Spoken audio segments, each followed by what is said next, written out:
UEFA rebuilt the Champions League from the ground up. And somehow, most fans still don't actually understand how it works. Not casual fans, not new fans. Actual football commentators get this wrong.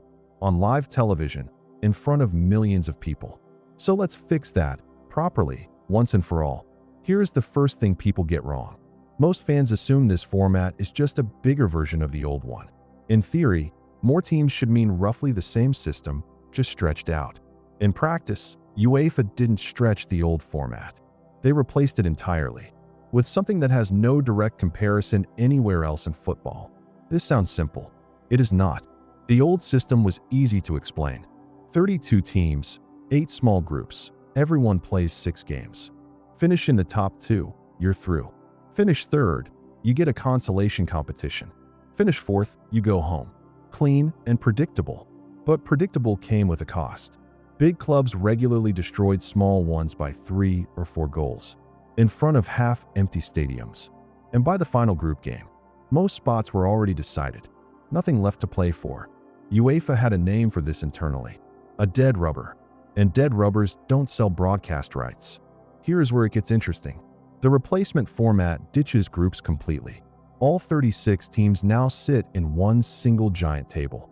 Every club plays 8 matches, against 8 different opponents, 4 at home and 4 away.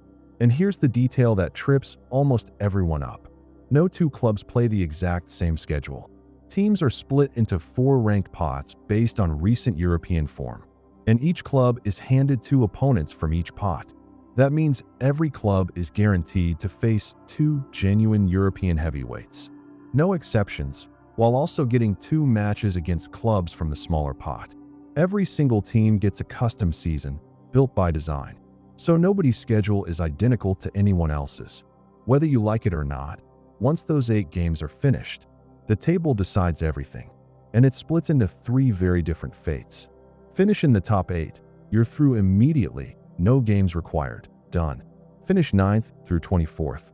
You're stuck in an uncomfortable middle zone, forced into a 2-legged playoff just to survive into the next round.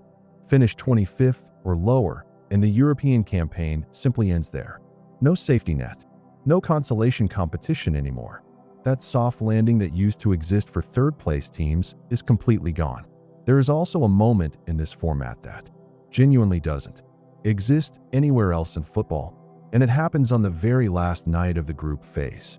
All 18 remaining matches kick off at exactly the same time.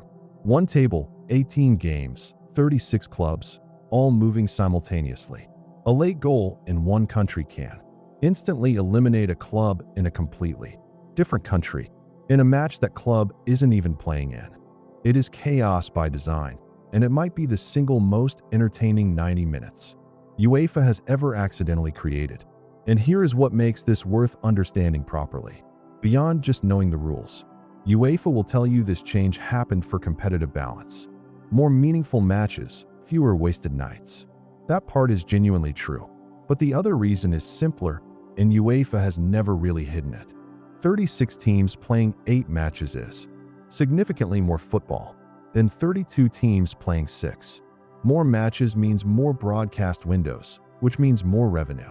Both reasons are true at the same time, and you're allowed to enjoy the football while also noticing that. So the next time someone confidently explains the Champions League wrong in front of you, you'll know exactly where they went wrong.